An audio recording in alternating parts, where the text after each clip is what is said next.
když jsem začínal vlastně po vojně s formulema a strašně jsem chtěl jezdit i Formuli 1, tak jsem měl teorie, že buď to vyhraju, anebo budou lítat kole jak v Indianapolis.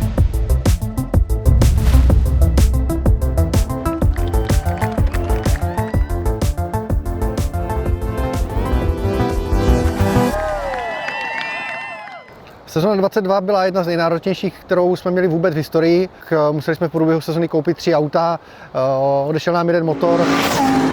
Sezona 22 začala velice těžce pro nás, protože při oficiálních testech na Imole jsme měli velkou nehodu, kdy jsme vlastně přišli o auto.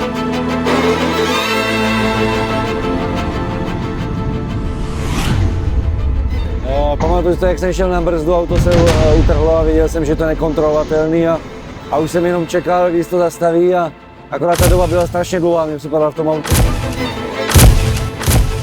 Jsi bílý jak mrtvola.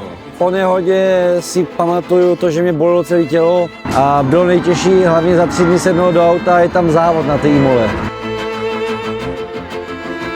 Měl jsem z toho velký respekt, i možná strach jsem měl, ale překonali jsme to a ještě jsme ukořistili 3. místo, takže to byla taková satisfakce za celý ten týden, který jsme tam strávili.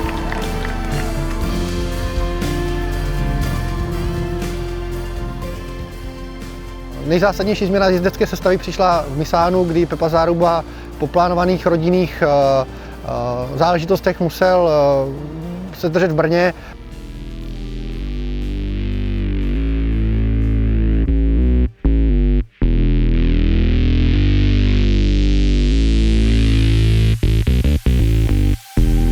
Jsem povolal Karola Báše jako profíka, kterého známe, loni jsme s ním soupeřili vlastně o titul, takže jsme se dobře znali. Rozhodli jsme se ho nasadit do Misána, co se osvědčilo a po téhle zkušenosti Pepa pořád nebyl připraven závodit, takže jsme se rozhodli Karola nasadit i do dalšího závodu ve Spa a tam jsme se rozhodli pokračovat v celé sezóně. Pepa u nás v týmu zůstal jako coach, takže spolupracujeme dál, její testovací jezdec. Já si myslím, že to, že Jirka vzal rychlého závodníka, Karola, který prostě má zkušenosti a má výsledky, že to byl jediný správný krok, protože každý tým, a to taky z historie, vždycky potřebuje, aby mu to jedno auto jelo vpředu, protože pokud jede vpředu, pak přijde i ten zájem vás závodit. Jo? Pokud byste měli 2 auta, byť dobře připravené někde vzadu, tak to nikoho nezajímá. GD called me if I can drive for you guys, and we make the deal. A Lamborghini is, to be honest, all my life, because I start after my karting career, I went straight to Lamborghini Super Chauffeur. Now I am also driving in GT3 class, so this is my job, and this is like, you know, extra something that I want to be. So that's why we are with Titanic Motorsport to be involved in the work, to put, you know, the car in the mood to win, and Bronek to make him faster. Karol Báš je profesionální závodník, takže jeho přístup je perfektní, navíc je velice dobře rozjetý, protože aktuálně teďka měl třeba 8 závodních víkendů v řadě, takže on vlastně přijde a od prvního tréninku jede rychle, protože nepotřebuje se rozjíždět, on je vlastně rozjetý permanentně. A prostě dívat se na takové závodníky, jako je Karol, to je radost, protože to je profík a jako ten kluk se mně velice líbí. Jede s tím autem špičkově, zajíždí super výsledky, mám se od něho co učit, což je pro mě dobrý, že mě posouvá dál. A jako člověk je to prostě super člověk, skromný člověk, neskazí žádnou zábavu, takže nám do týmu úplně zapadlo.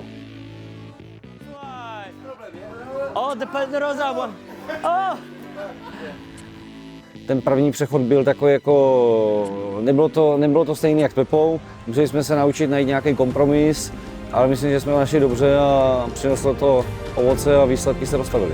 Just to keep push like that.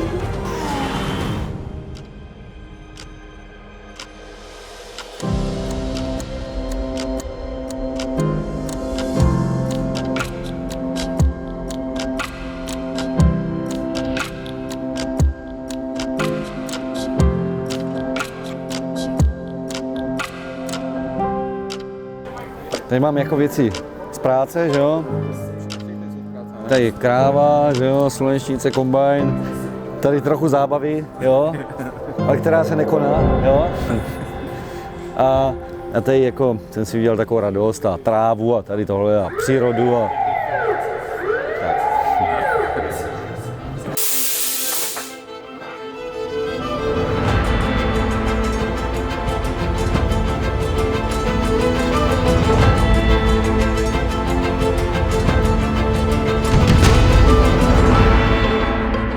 Tak pro mě asi nejsilnější zážitek nebyl úplně příjemný, tak to byla má havárie Vespa.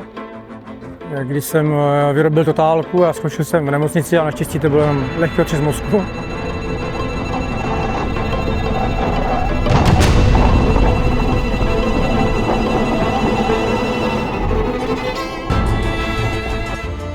Narazil jsem vlastně motorem dozadu a se do mě podrželo hlavu a to mě jako celkem pomohlo. Takže já si pamatuju jenom tu ránu a pak asi pamatuju, že sedím se šéfem Jirkou Míčánkem v sanice a ptám se ho, kam jedem.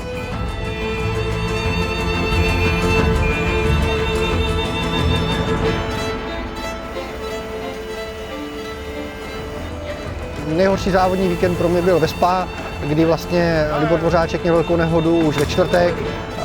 Skončil v nemocnici, auto jsme úplně zrušili, takže nebylo možné pokračovat. Řekl jsem si, OK, pojďme se soustředit na druhé auto, které ještě jelo, to byl Karol Báš s Broňkem Formánkem a vlastně v prvním závodě v zaváděcím kole nám odešel motor, takže to byl takový moment pro mě, když jsem si říkal, jestli se na všechno nevykašlem, protože už to bylo moc, bylo to dlouhý, bylo to fakt hodně, ale řekli jsme si, jdeme dál, budeme bojovat a navázali jsme na to v Barceloně.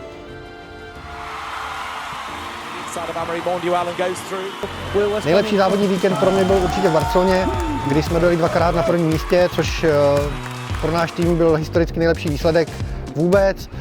Čtvrté a páté místo absolutně v tak velké konkurenci jako 44 aut mluví za vše a prolomili jsme tu smůlu a to byl pro nás takový zlomový moment, že jsme věděli, že prostě rychlost máme a umíme, jen potřeba dojíždět a mít trochu štěstí. Jsme v Portimao, byli jsme zde testovat, takže máme najeto a teď nás čeká poslední závod Lamborghini Super Trophy Europe a světové finále. The best track of the season for me is this one, Portimao, because you know it's very interesting uphill, downhill, and you know technical track. You have smile when you drive all the time. No, letošní sezóna skutem byla taková rychlá, protože nejeli jsme všechny závody, což nám nepomohlo do celkového hodnocení, chyběly nám body.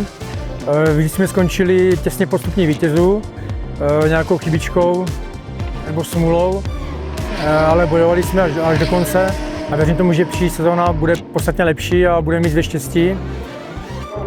Jako v naší skupině jako se vyrodili noví soupeři, celkem rychlí, kde někteří myslím, že Česi mají ani ne na A, ale na Pro, takže je těžké s nimi bojovat, ale když nám to s kurtem sedne, dobře to poskládáme, tak jsme schopni na bednu jet. Libor admits that this season improved a lot. He's much faster. A musím pochválit za tu sezónu mechaniky, protože auto fungovalo výborně.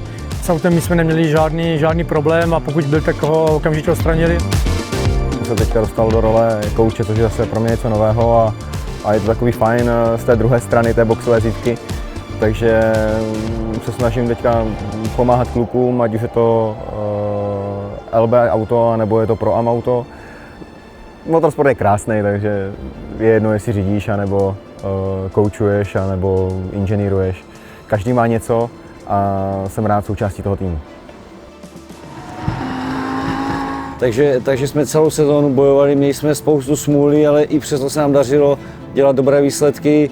Dojížděli jsme na bedně, máme nějaké první místa, podařilo se nám to dotlačit do konce, takže jsem třetí v Pro Am.